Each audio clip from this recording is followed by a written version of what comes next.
नमस्कार, मैं हूं दीपिका शर्मा और आप देख रहे हैं क्राइम तक। एक सेंट्रो वाला भिखारी, जी हाँ, एक भिखारी जिसके पास एक सेंट्रो कार है, जिसके पास एक यूनिफॉर्म है जिसे वो बदल कर ट्रैफिक लाइट्स पर जाता है, फटे पुराने कपड़े पहनता है और भीख मांगता है। एक ऐसा भिखारी जो गाड़ी से उस स्पॉट तक आता है जहाँ पर भीख मांगते हैं और फिर अपने कपड़े बदलकर वापस उसी गाड़ी से अपने घर जाता है। थोड़ी हैरान कर देने वाली बात है, क्योंकि अक्सर हमने या आपने ऐसे भिखारी देखे होंगे जो रेड लाइट्स एरिया पर होते हैं, ट्रैफिक लाइट फुटपाथ पर आपकी कार जब रुकती है तो अक्सर आपके पास आते हैं और आपसे पैसे मांगते हैं। ऐसा ही ये काम करता था। ये गाज़ियाबाद का किस्सा है, जहाँ पर शहजाद नाम का ये आदमी 33 साल का, जो ऐसे पुराने कपड़े पहनकर गाड़ियों के पास आता था और भीख मांगता था। इसके साथ एक हसन नाम का शख्स और था, जो दोनों मिलकर साथ में दिन के 2000 रुपये कमा लेते थे और दिन ख़त्म होने के बाद आपस में आधे आधे बांट लेते थे। लेकिन ये एक ऐसा भिखारी जो गाड़ी से वहाँ तक आता था और फिर गाड़ी लेकर वापस अपने घर चला जाता था। तो ये है शहजाद, जो कि दिल्ली में एक मर्डर कर चुका है, जिसे अपराधी घोषित कर दिया चुका है। इसके ऊपर मर्डर के चार्जेस हैं, इसके ऊपर चोरी के चार्जेस हैं, लेकिन पुलिस से बचने के लिए ये बार बार अपने ठिकाने बदलता रहता था। लेकिन पुलिस तो पुलिस है, पुलिस को पता चला कि ये गाज़ियाबाद के गंगा विहार में रह रहा है। इसके साथ इसके पिता और इसकी पत्नी भी है। ये परिवार के साथ रहता है।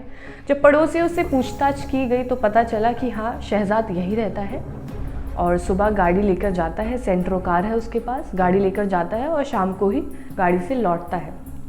जब उस ट्रैफिक पाथ पर लोगों से पूछताछ की गई कि वो भिखारी के साथ एक शख्स है जिसके ऊपर शक था, तो वहाँ के आसपास के लोगों ने बताया कि हाँ, ये यहीं रहता है, फटे पुराने कपड़े पहनता है, इसकी वो गाड़ी है, वो गाड़ी खड़ी है, वहाँ से ये उसको खड़ी करता है, फिर यहाँ पे आकर कपड़े बदलकर भिखारी वाली चीज़ें करने लगता है। जब गाड़ियाँ रुकती है तो उनके पास जाकर भीख भी मांगता है और मिलती भी है और दोनों आपस में बांट लेते हैं। जो इसके साथ जो हसन था, वो असल में ही भिखारी था। उसे ये नहीं पता था कि ये शहजाद के ऊपर हत्या के चार्जेस हैं, ये मर्डरर है। उसे इस बात से कोई नहीं था, उसे नहीं पता था।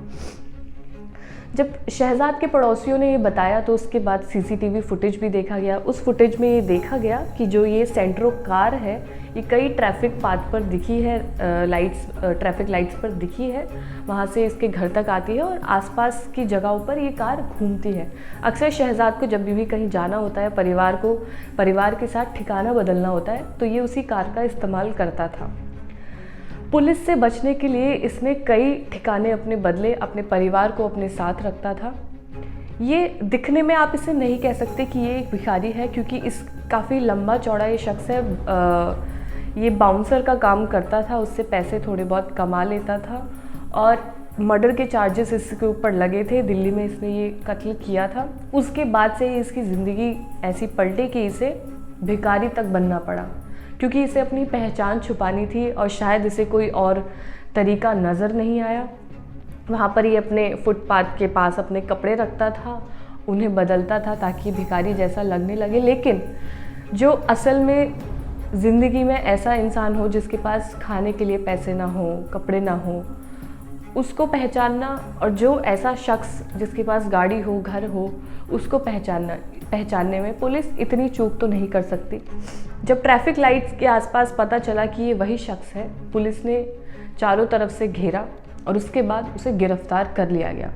तो शहजाद को पुलिस ने गिरफ्तार किया और वहाँ से उसे उठाकर ले गए। इस वीडियो में पिक्चर भी शेयर करेंगे शहजाद की, जिसमें साफ साफ देखकर पता चल सकता है कि बिल्कुल भिखारी जैसा कहीं से कहीं तक नहीं दिखता। बस अपने कत्ल को, अपनी गलतियों को छुपाने के लिए उसने ऐसा किया। ये वीडियो आपको कैसी लगी हो ज़रूर बताइएगा। धन्यवाद।